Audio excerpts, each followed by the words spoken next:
25 NFL team previews. Miami Dolphins with only 13 teams remaining to preview. Looks like I will get all the teams done well before meaningful games start in September.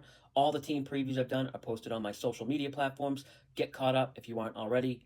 Miami regular season win total is 8.5. It's the lowest win total for Miami since Mike McDonald took over in 2022. The 8.5 under is juiced so heavily, it's basically implied odds of 7.5 wins. The Dolphins went under their win total last season for the first time since 2017. No coaching changes. This is McDaniel's fourth year on the job. Last season basically ended when Tua got hurt in week 2 versus the Bills. In the games Tua missed last year, which was 6, Miami had by far the worst pass offense and rush offense. In the 10 games Tua started and finished the game, Miami's offense was top 10 by any metric you want to use.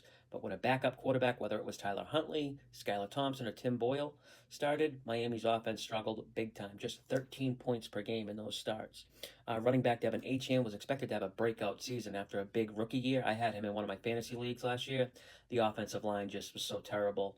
Teams loaded the box and just one after them, especially when Tua was out. The O-line ranked dead last in adjusted line yards created and third worst in yards before first contact on run plays.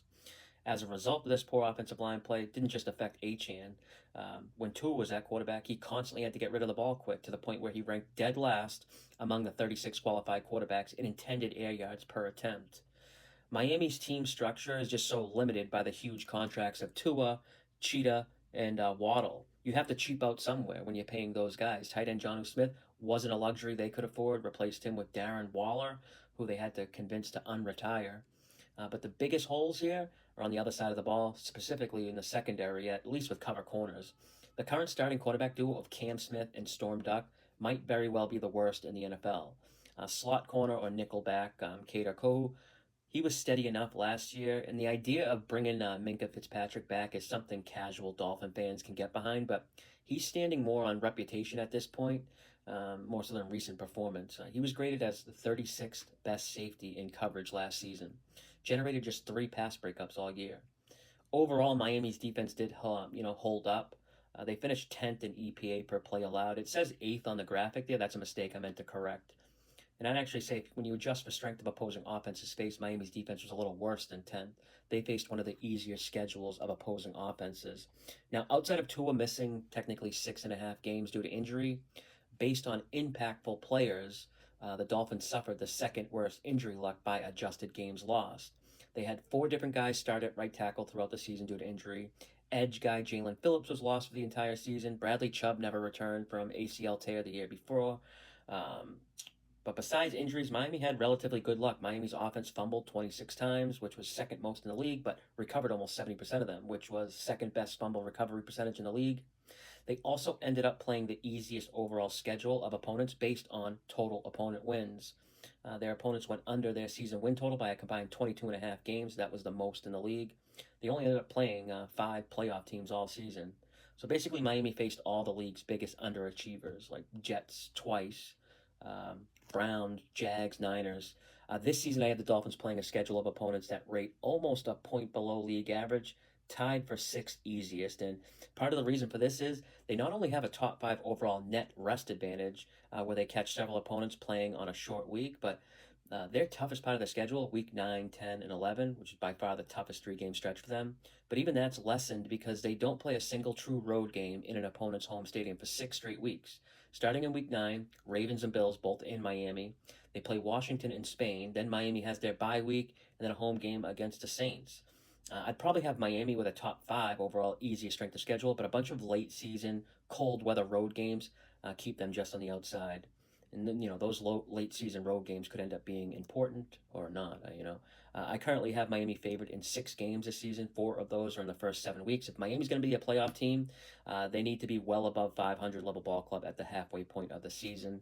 And I have concerns about that. I don't like the roster construction with Miami. I usually don't when teams have so much money tied up on one side of the ball, just among 3 guys. An example for that, Cincinnati Bengals team preview. Miami has no depth. Single injury to Tyreek or Waddle, or especially Tua, and the Finns are probably competing for worst record in the league. They've shown they can't compete without Tua. And if you tell me Tua will play every offensive snap this season, I think 9 or 10 wins is their ceiling. I project them as a 9-win team, And my projections don't ever assume any injuries, so I don't really see any upside with Miami, but the bottom does have a lot of room. And, I value the trenches up front on both offense and defensive line. When evaluating teams, the Miami D line does have upside depending on some of those injured guys returning. But by far the biggest question mark here is left tackle. Veteran Teron Armstead, he retired. Even while battling injuries the last 2 years, he was still elite. He only allowed 4 total sacks in the last 2 seasons. Armstead, as of now, is being replaced by Patrick Paul.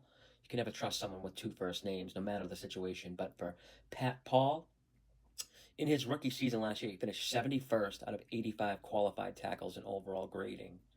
Two is one hit away from a career ender, too, and I don't like that left side.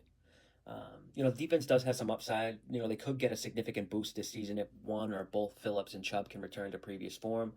That would relieve some stress on the weak secondary because it'd give them a really good pass rush along second-year guy Chop Robinson, who was my pick for Defensive Rookie of the Year last year.